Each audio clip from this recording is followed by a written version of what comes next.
The Red Sox have partnered with local nonprofits to change up the conversation around mental health. The season-long program will raise awareness of community-based mental health resources, and we're joined by Jim Johnson, the president and co-founder of KyleCares, and Jessica Mayorga, the chief marketing officer from Active Minds. Thank you both for joining us here today. Thank you very much. Talk a little about why Mental Health Awareness Month is such an important moment and such an important platform to get the word out for your organization. Sure. Well, we appreciate that a lot of eyes and ears are on mental health during this month, that there are so many opportunities for people to learn more, to engage in conversations, and it opens the door for us to take our work into new communities and spaces like this where we can hopefully help others understand that mental health is health and that it's okay not to be okay. When we talk about a day or a month, I always like to point at the end, this work goes on year round, but getting the attention over the course of this month means a lot, doesn't it?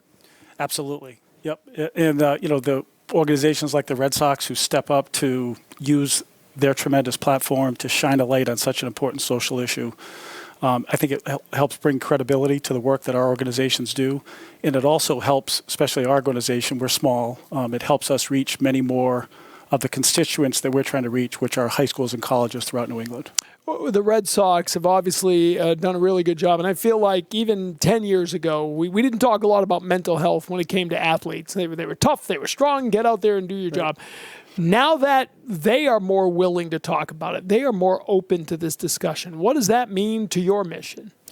I think it means a lot because the demographics of the people we're trying to reach through KyleCares are teens and young adults between the ages of 14 and 24. And many of those young people idolize professional athletes, right? And if professional athletes are courageous enough to be vulnerable and talk about some of the things they're struggling with and talk about how they themselves are getting, taking medication or seeing a therapist, I think that helps the kids that idolize them realize that, number one, they're not alone if they're struggling. And number two, if Jaron Duran, is willing to talk about it, then I should be as well. It's so important. Jessica, being able to use the platform of the Red Sox, being able to connect with an organization like that, what's it meant to you? It means so much because, as Jim was saying, it opens the door to individuals who may not speak about mental health or really think about it, but when they see their individuals they idolize, who they look for on television or on the field, be able to be vulnerable, that changes everything for them. And hopefully it allows them to want to learn more and even become a little more vulnerable to seek assistance for their needs. Tell us each how you can get more involved with your organization. Sure. With Active Minds, we really encourage individuals to come to our website at activeminds.org.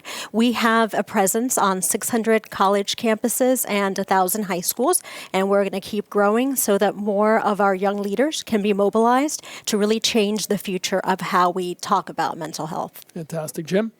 We're on our website is KyleCaresInc.org, and we're on Facebook and Instagram at KyleCares Inc.